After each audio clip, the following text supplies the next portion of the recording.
ये देखते हैं वो एक शूटर पकड़ा, वो एक शूटर जो मीडिया का कार्ड लगा करके है, उसी तरीके से पिस्टल रखी गई यहाँ पर। ये देखिए ये पिस्टल पूरा किया गया, ये पूरा तो अशरफ की कैसे हत्या की गई।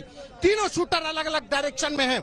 सामने एक तो ब्लू शूटर है और जो तीसरा शूटर है सामने है, और अतीक और अशरफ ठीक उसी पोजीशन में गिरा पड़े। और देखिए ये सरेंडर करने का पूरा नाटक, सरेंडर करने का पूरा समझने की कोशिश। उसी तरीके से जिगाना पिस्टल जब कहा जाए कि सनी सिंह ने जब तानी और उसके बाद खुद को सरेंडर किया और राजेश मौर्य ने कमर से उसको पकड़ा था, ये पूरा सीन क्रिएट किया गया। बगल में जब कहा कि जो दूसरा लवलेश तिवारी शूटर था वो वहां पर था, पूरा सीन एक दोबारा से क्रिएट किया जा रहा है कि कैसे क्या हुआ। और देखे अब उन दोनों लवलेश तिवारी और सनी सिंह ने कैसे सरेंडर किया, ये समझने की कोशिश की जा रही है। और देखिए जो सामने अतीक अहमद और अशरफ के जिस जगह पर पड़े थे वहां पर दो लोगों को गिरा करके बताया जा रहा है, ठीक उसी जगह पर और पिस्टल भी गिराई गई हैं। दो लोगों को उसी तरीके से अरेस्ट किया गया है, कैसे पकड़े गए और चिल्ला रहे थे। देखिए एक पहला शूटर, दूसरा शूटर, पहले शूटर को राजेश मौर्य ठीक उस दिन जैसे पकड़े थे उसी तरीके से फिर से पकड़े हुए हैं।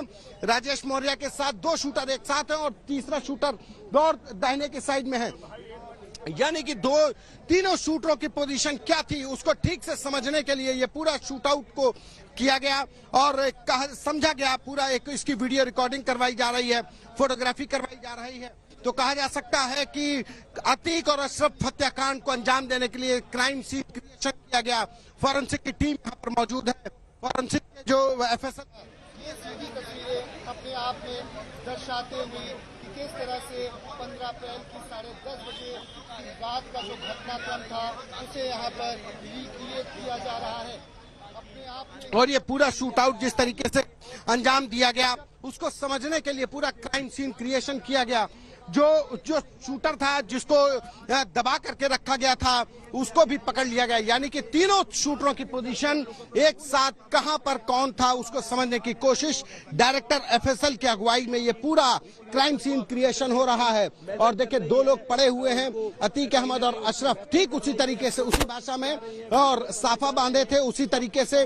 और सवाल किया गया और फिर जब शूट आउट हुआ तो वो गिर गए और फिर कितने तरीके से ये देखिए पूरा सीन क्रिएट हुआ। ये प्रयागराज पुलिस के ही कर्मचारी थे जिनको अतीक और अशरफ की तरह से पेश किया गया और फिर वो जो शूटर थे वो भी क्राइम ब्रांच के ही कांस्टेबल थे जिनको की रखा गया। एक बार फिर से मुझे लगता है सीन क्रिएशन हो रहा है। देखिए फिर से सीन क्रिएशन हो रहा है जब अतीक और अशरफ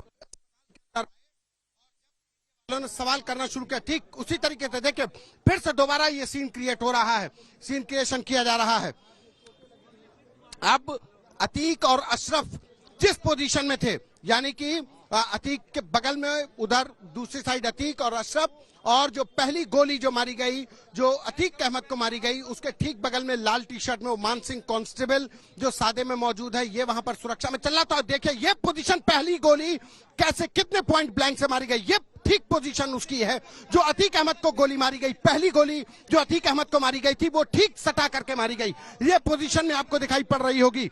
और मीडिया वाले वहां सवाल कर रहे थे और ठीक उसी तरीके से गोली चलाई गई और ये पीछे से आया, यानी कि राजेश मौर्य और कांस्टेबल मान सिंह के बीच से शूटर आया था और राजेश मौर्य और कांस्टेबल मान सिंह इनके आगे पीछे चल रहे थे, उसी बीच में ये शूटर आया था और उस शूटर ने गोली चला दी। बीच का जो हिस्सा था उस बीच के हिस्से का फायदा उठाते हुए उसने गोली दागी, सीधे अतीक अहमद की कनपट्टी पर दागी थी पहली गोली, और वही दर्शाया जा रहा है। वो सीन क्रिएट करके ये समझने की कोशिश की जा रही है कि आखिर ये घटनाक्रम हुआ तो हुआ कैसे, और जिस तरीके से पूरा माहौल बनाया जा रहा है। मीडिया के लोग मौजूद थे, उस समय बाइट्स ली जा रही थी, तो वो भी एक तरीके से क्राइम ब्रांच के लोगों को इकट्ठा किया जा रहा है। वो देखिए माइक लगाए हुए हैं और एक स्टेबल कंडीशन है, वो स्थितियां समझ रहे हैं वो लोग कि ये स्थितियों में कैसे हुआ ये सब कुछ। और देखिए अब ये शूटर्स को ले जाया जा रहा है। मुझे लगता है कि जो शख्स सुबह थे फोरेंसिक की टीम के, क्योंकि तमाम जो मेजरमेंट्स होते हैं, पॉइंट ब्लैंक से गोली मारी गई तो कितने दूर था, क्योंकि जो चश्मदीद राजेश मौर्य और मान सिंह वो भी यहाँ पर थे, तो वो उनके अनुसार इन शूटर्स की पोजीशन को लगाया गया। उन शूटर्स की पोजीशन को लगाने के बाद कहा जाए कि उनको उसी जगह पर लिटाया गया। अतीक और अशरफ जो बने थे प्रयागराज जो क्राइम ब्रांच के जो दोनों पुलिसकर्मी थे, उनको लिटाया गया गोली चलाते हुए, कौन किस पोजीशन में थे, ये पूरा एक सीन क्रिएट हुआ। और सीन क्रिएशन करने के बाद उसका बाकायदा डॉक्यूमेंटेशन हो रहा है, वीडियोग्राफी हो रही है, फोटोग्राफी हो रही है।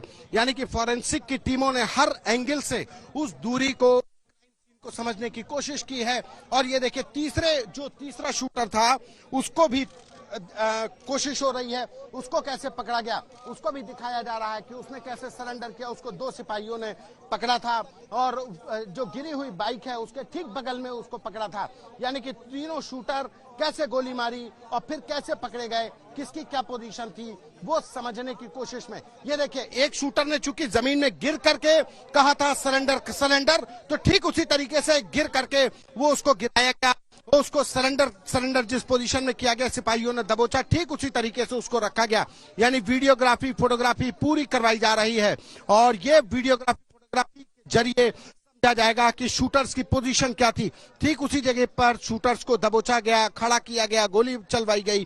गोली चलवाने की जो कहा जाए कि जहां पर अतीक और अशरफ खड़े थे, तो पूरा क्राइम सीन क्रिएट किया गया। फॉरेंसिक के जो अधिकारी